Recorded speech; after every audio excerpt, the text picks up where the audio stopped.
በጾም ጊዜ ስጋም ማንበላው በግና ፍየል ኃጢያት ስለሆኑ አይደለም። እግዚአብሔር ጾም ሚለን ሲርበን ደስ ብሎት አይደለም። ሌሊት ተነስታችሁ ጸልዩ ሚለን እኛ እንቅልፋተን ስንሰቃይ ደስ ብሎት አይደለም።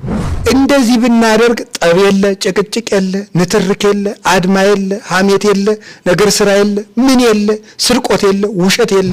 በጸሎታችን ተስፋ የምንቆርጠው ለምንድን ነው ካላችሁኝ የእግዚአብሔርን ፈቃድ ሳያውቅ ዝም ብሎ የገባ ሰው አገር አጥፊ ነው። ዘመኑን በሙሉ ሲዋለል ነው የሚኖረው። የእግዚአብሔርን ፈቃድ መጀመሪያ ሰው ማወቅ አለበት። ፈቃድ እግዚአብሔር በምን ይታወቃል ቢሉ በመምህራን።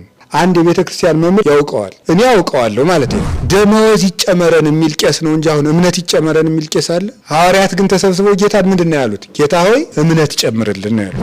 በቤተ ክህነት ብትሉት በምን ብትሉት መጀመሪያ ምንድን ነው አሁን ብር። አሁንማ ሀብታሞች ራሱ ሳይኮሎጂያችንን ተረድተው ብራቸውን ፊት እያሳዩን ነው የሚመጡ እንደምታወቂያ። እኔ የዚህ ድርጅት ባለቤት ነኝ። እኔ ከአሜሪካን የመጣሁት ብሎ ነው የሚጀምር ወሬ ራሱ ሲጀምር። እግዚአብሔር የሚቀድመው መቼ ነው? እግዚአብሔር ብቻ የሚታሰበው ያለ ታርጋ እግዚአብሔር ብቻ የሚታሰበው መቼ ነው? ያለ ሳንቲም ያለ ምን አለው ያለ ምን አላት እግዚአብሔር ብቻ የሚታሰበው እግዚአብሔር ብቻ የሚታየው መቼ ነው? ያለ ተቀጽላ ፍጹም ውርደት ነው ይሄ።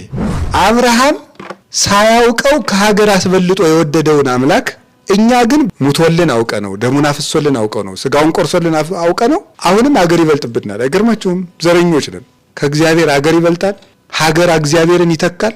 ሀገር ቢጠፋ ከእግዚአብሔር ይጠጋሉ፣ እግዚአብሔር ቢርቅ ከማን ይጠጋሉ?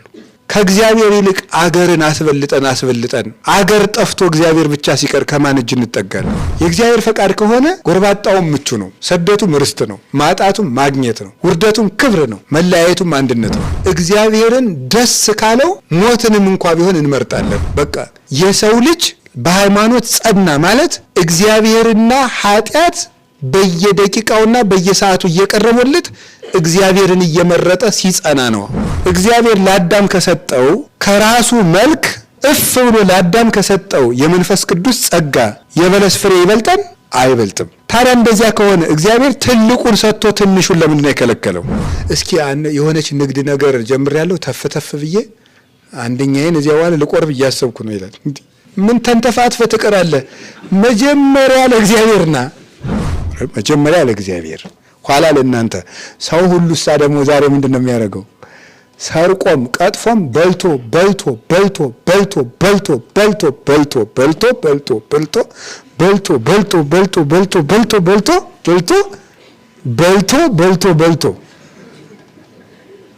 ደም ግፊት ሲይዘው ወደ እግዚአብሔር ይመጣል።